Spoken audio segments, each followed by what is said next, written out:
Good morning, students. Welcome back to the accountancy classes.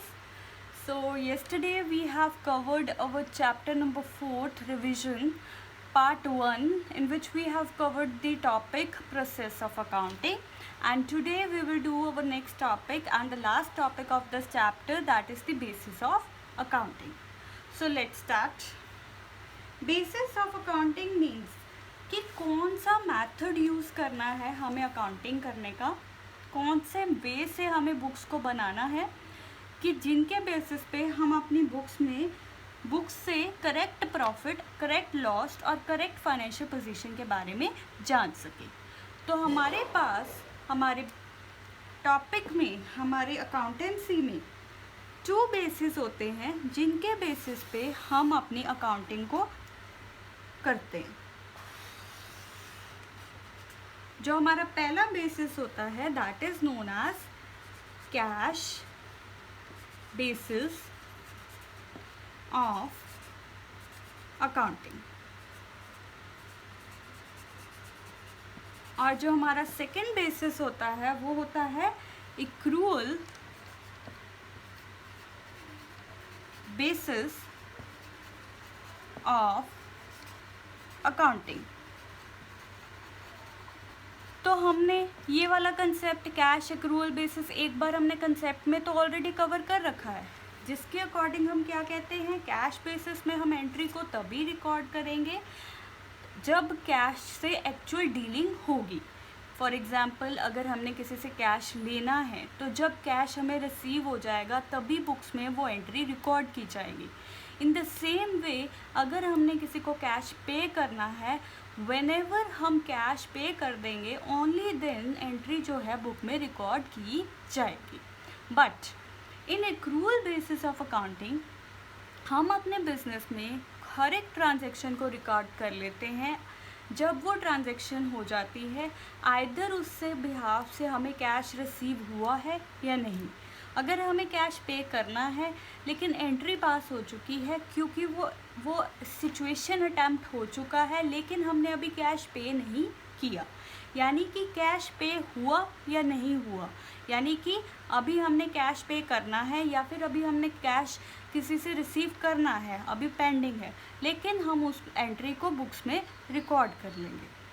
हमारी accounting में most preferable जो method है वो एक्रूअल बेसिस है, क्योंकि इसी बेसिस पे हम अपने बिजनेस में एक करेक्ट पोजीशन, करेक्ट प्रॉफिट्स को एस्टिमेट कर सकते हैं। कैश बेसिस में कई तरह की लिमिटेशंस रह जाती हैं, क्योंकि इसके हिसाब से हमारे पास ना तो ये मैचिंग कंसेप्ट को फॉलो करता है, ना ही कंपनीज एक्ट 2013 इसे रिकॉग्नाइज करती है। तो इसके कारण ये जो हमारा कैश बेसिस अकाउंटिंग है ये हमारे इतना यूज़ में नहीं आता। तो जैसे कि अब हमने यहाँ पे इनके मीनिंग्स तो हमें पता है, लेकिन अगर हमें इन दोनों को डिफ्रेंशिएट करना हो कि इन दोनों में डिफरेंस क्या है, इन दोनों में डिफरेंस क्या है, जो कि हमारे पेपर का मोस्ट इम्पॉर्टेंट टॉपिक है, वेरी इम्पॉर्टेंट टॉपिक, तो हम कैसे डिफ्रेंशिएट करेंगे। तो लेट्स स्टार्ट। डिफरेंस में हमारे पास सबसे पहला डिफरेंस जो आता है, हम कैश बेसिस में एंट्री को सिर्फ तभी रिकॉर्ड करते हैं जब वो कैश ट्रांजैक्शन होगी, जब वो एंट्री कैश में होगी, राइट। लेकिन एक्रूअल बेसिस ऑफ अकाउंटिंग में हम एंट्री को रिकॉर्ड करेंगे चाहे वो कैश है चाहे वो क्रेडिट पे है, cash as well as credit transactions. Second point के अकॉर्डिंग हमारे पास इनकम तभी रिकॉर्ड की जाएगी जब कैश बेसिस में जब इनकम रिसीव होगी, इनकम रिकॉर्डेड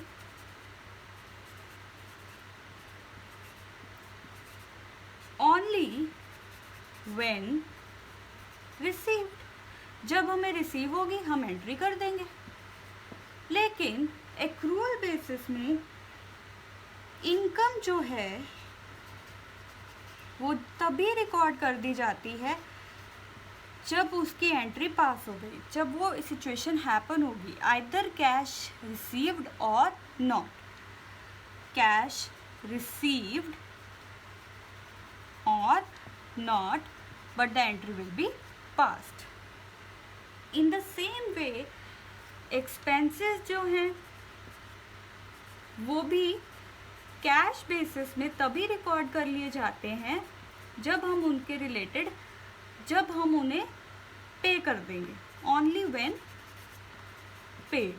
अगर नहीं पे किए तो हम बुक में उस एंट्री को नहीं रिकॉर्ड करते। एंड एक्सपेंसेस जो एक्रूअल बेसिस में है वो तब रिकॉर्ड किए जाएंगे जब एंट्री हो जाएगी आइदर कैश पेड और not done. Then next point है कि इस सिचुएशन में कैश बेसिस में ना तो कोई प्रीपेड होगा खर्चा या इनकम, ना ही कोई आउटस्टैंडिंग होगा, क्योंकि ना तो अभी कैश में ही है सारी ट्रांजैक्शन, कैश आ गया, रिकॉर्ड हो गया। लेकिन यहाँ पे अगर हमारे पास कैश रिसीव करना अभी बाकी है, कैश हमने अभी लेना बाकी है, या फिर हमने कैश एडवांस में ले लिया, तो यहाँ पे ऐसी कई ट्रांजैक्शन आएंगी जिसमें या तो कैश अभी पे करना बाकी है, जैसे आउटस्टैंडिंग है, वो भी आएंगे, एडवांस में रिसीव्ड है वो भी आ जाएंगे, प्रीपेड है पहले ही पे कर दिए वो भी आ जाएंगे। तो ऐसी सभी ट्रांजैक्शन बिजनेस की यहाँ पे रिकॉर्ड होती है, ठीक है जी। देन नेक्स्ट पॉइंट है हमारे पास, इसको हमारे कंपनीज एक्ट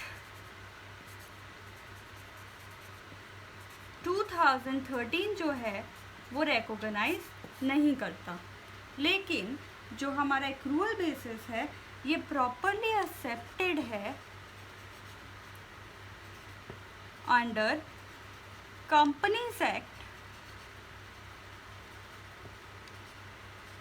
2013।